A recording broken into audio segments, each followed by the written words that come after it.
Peut-on sauver encore les Français? On va voir ça tout de suite.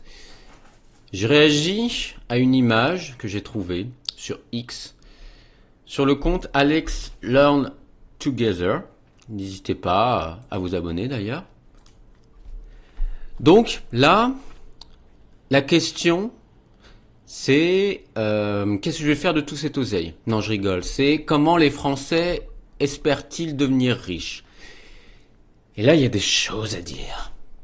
Parce que il y a de tout.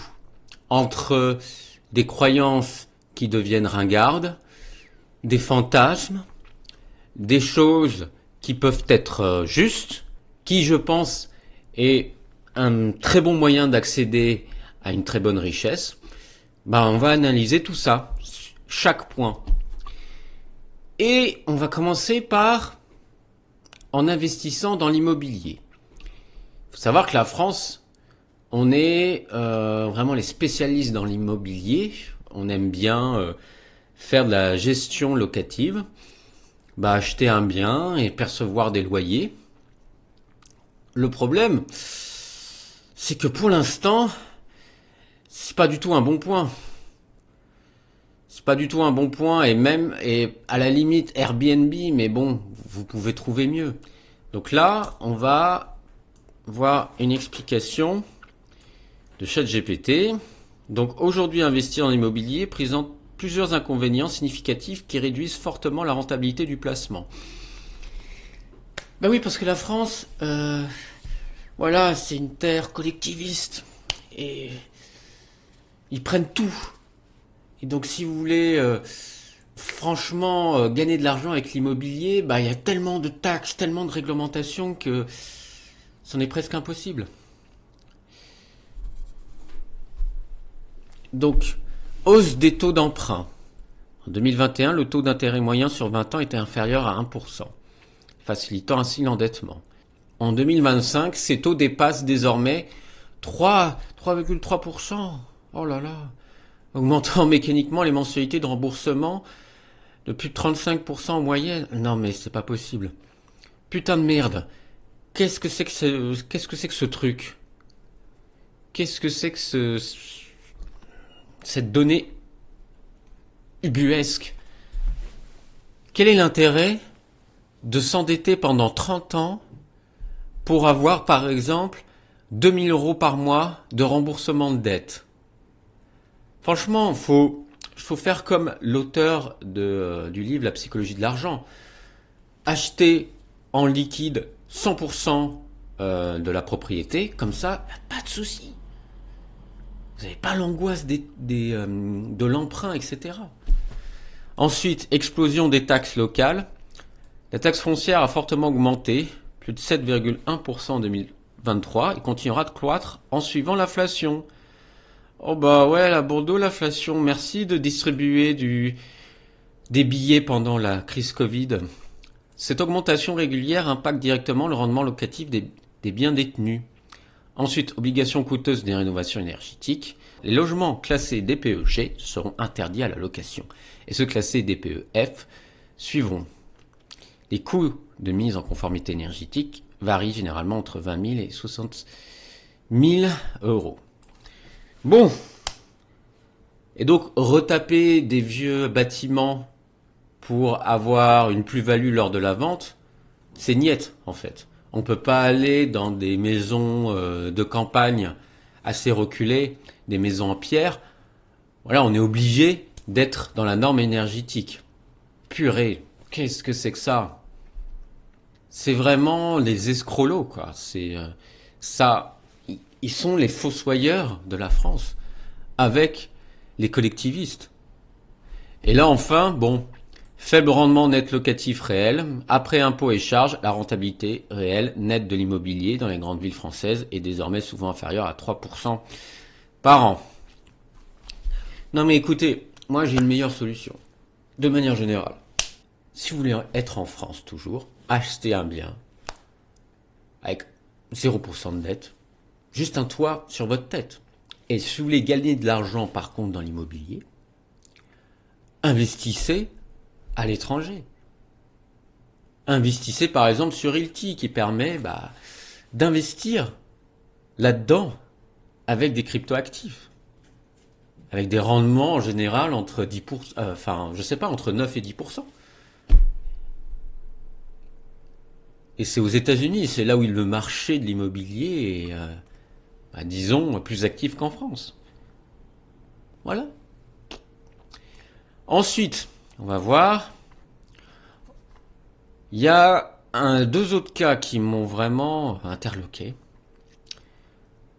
En jouant au loto et aux jeux de hasard. Alors là, c'est vraiment typique des blaireaux qui, à 8 heures du matin, sont dans leur bar PMU, en train de discuter, boire du café, boire de la bière, et à jouer au loto. Enfin, des jeux PMU. Non. Le problème, c'est qu'il y a une probabilité extrêmement faible de gain, et la probabilité de remporter le jackpot euro-million est seulement de 1 chance sur 140 millions. En pratique, cela signifie qu'un joueur régulier ne remportera probablement jamais le gros lot durant toute sa vie. Et malgré cette probabilité infime, 64% des Français pensent sérieusement pouvoir devenir riches par le biais de la loterie, et 79% d'entre eux considèrent même le loto comme moins risqué que les placements boursiers. Et là, c'est d'autres sources, c'est Braise Info et BFM TV. Donc là, l'attrait du gros lot, seulement 5% des sondés jugent que la loterie est plus risquée. Ah, mais je crois savoir peut-être. Les gens ont peur du marché parce que les gens sont collectivistes depuis les années... de manière générale, après 45. Le problème, c'est que les gens, ils pensent que la loterie, c'est sans risque. Genre, je préfère,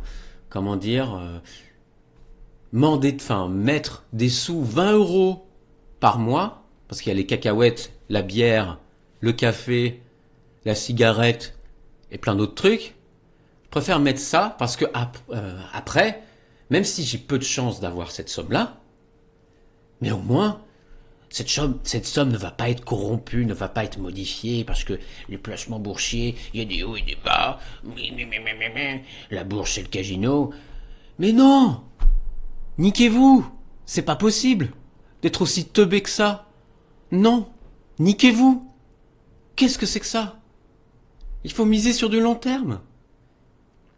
Et de manière générale, 20 euros, je vais être gentil, 20 euros par semaine. Non, on va dire 40 euros. Voilà. Ça fait, en général, 160 euros par mois. Investissez sur un ETF. C'est pas cher, vous pouvez acheter des parts d'ETF.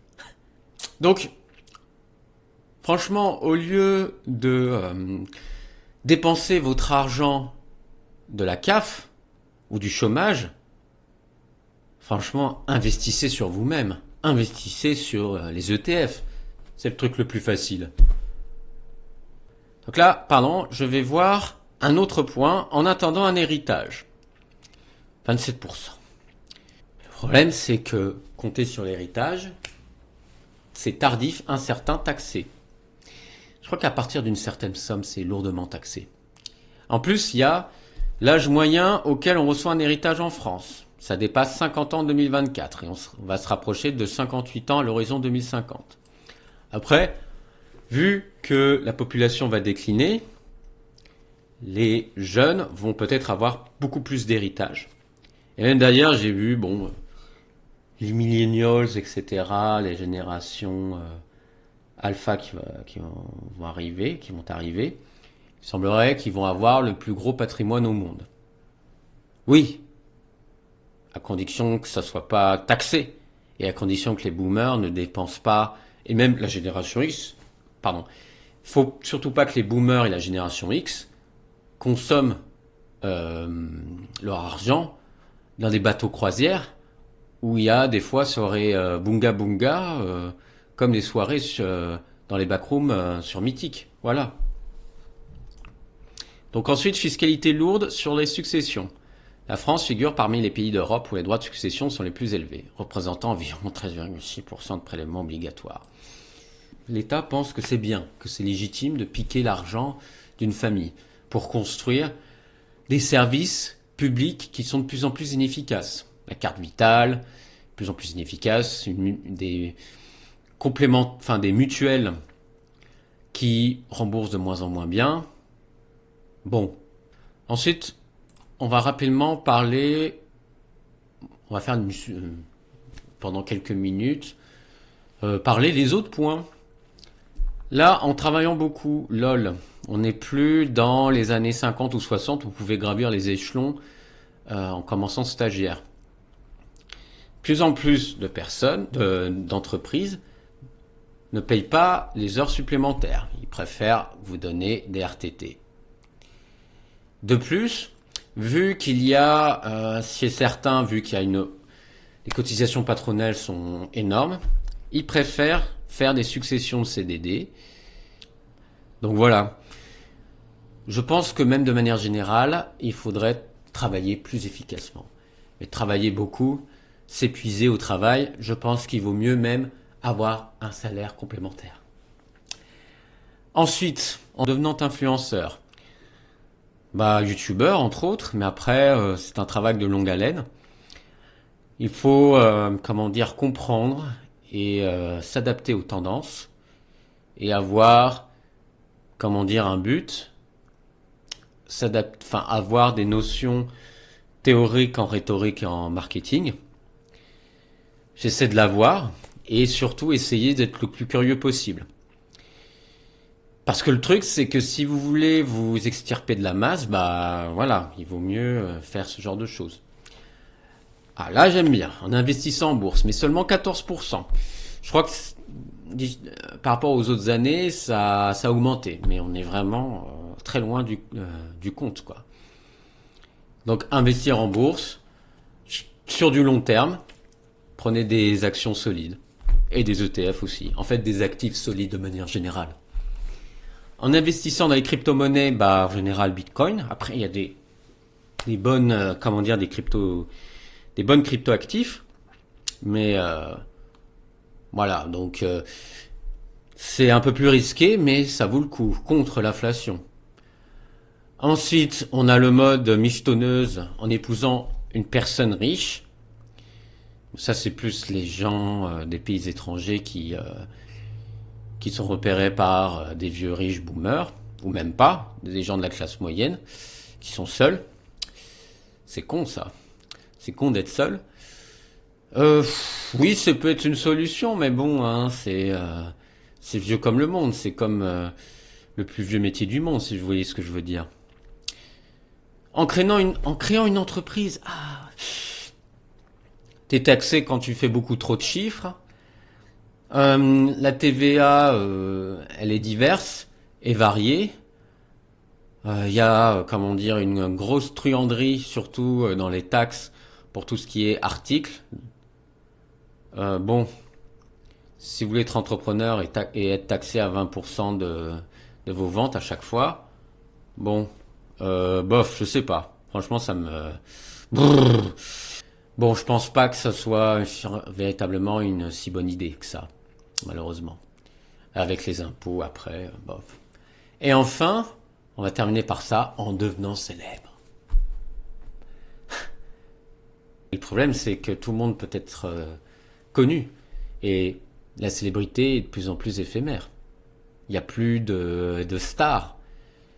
Il y a simplement des comètes, en fait, qui apparaissent et disparaissent dans le néant. Bon, voilà, et écoutez, pour résumer, il faut investir en bourse, investir dans les crypto-monnaies. Si vous voulez investir dans l'immobilier, investissez dans d'autres plateformes ailleurs, par exemple Realty. Travaillons beaucoup, travaillez efficacement. Bon, voilà. Voilà, écoutez, c'était tout. N'hésitez pas à aimer cette vidéo, à laisser un commentaire, à enclencher la cloche de notification. Et donc j'ai des liens. Donc tout d'abord Moning qui permet de synchroniser vos portefeuilles. Et j'ai un lien Realty qui permet d'investir dans l'immobilier grâce aux cryptoactifs. Voilà. Bah écoutez, je vous souhaite une bonne journée. Ciao.